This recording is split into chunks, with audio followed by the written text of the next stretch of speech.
Nah, nyeri menstruasi itu kadang-kadang membuat seorang wanita bisa pingsan. Tapi sebagian orang atau laki-laki cowok nggak mempercayainya. Orang cuma nyeri mens gitu aja kan orang lain juga ngalaminya, misalnya begitu.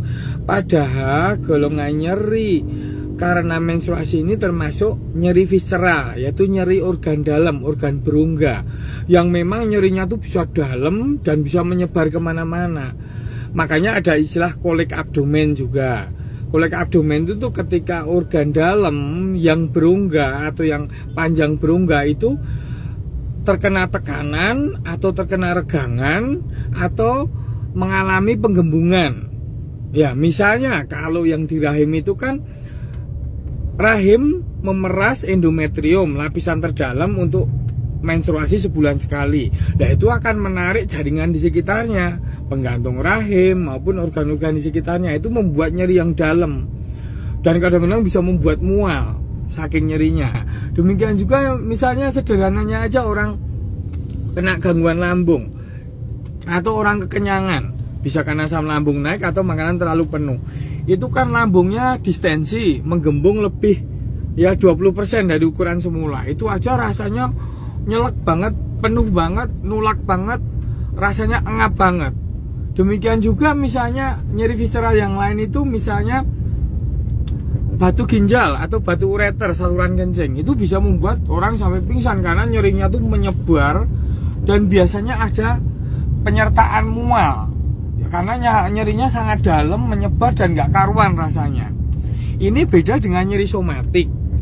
Nyeri somatik itu nyeri yang di luar, misalnya di kulit, luka, atau di otot yang kram, atau keseleo, atau sendi yang peradangan, atau otot dan tulang misalnya. Nyerinya memang bersifat lebih tajam dan terlokalisir. Tetapi kalaupun memang itu nyerinya bukan di luar atau bukan di perifer, yaitu di dalam, misalnya ada di tendon dalam atau di persendian, yaitu bisa nyeri sekali karena setiap gerakan akan nyeri. Apalagi misalnya sendi lutut yang terkena, itu kan sendi lutut untuk engsel dan penyangga saat kita berdiri, atau nyeri misalnya otot ischialgia yang di pinggang sampai ke pantat, yaitu luar biasa untuk gerakan-gerakan tertentu sangat sakit. Nyerinya bersifat lebih tajam dan tidak terlalu menyebar. Tapi kalau menyebar ya ke area ototnya, tapi tidak seperti nyeri visceral yang menyebarnya tuh nggak karuan sampai di dalam rongga perut atau rongga dada. Nyeri yang ketiga itu nyeri neuropatik. Misalnya orang terkena herpes zoster, ya kuru rawit atau dumbo orang Jawa, yang bercak-bercak di kulit yang separuh tubuh itu nyerinya ya sangat luar biasa karena nyerinya tajam tetapi menyebar karena akar-akar saraf atau saraf itu bercabang-cabang ya, jadi rasa nyerinya itu menyebar tapi di kulit dan seperti di organ dalamnya, tetapi nggak terlalu dalam sekali, tapi nyerinya sampai membuat orang nggak bisa tidur, bahkan sampai stres, kadang-kadang harus dirawat di rumah sakit, bukan karena bahayanya tapi karena nyerinya yang sangat mengganggu.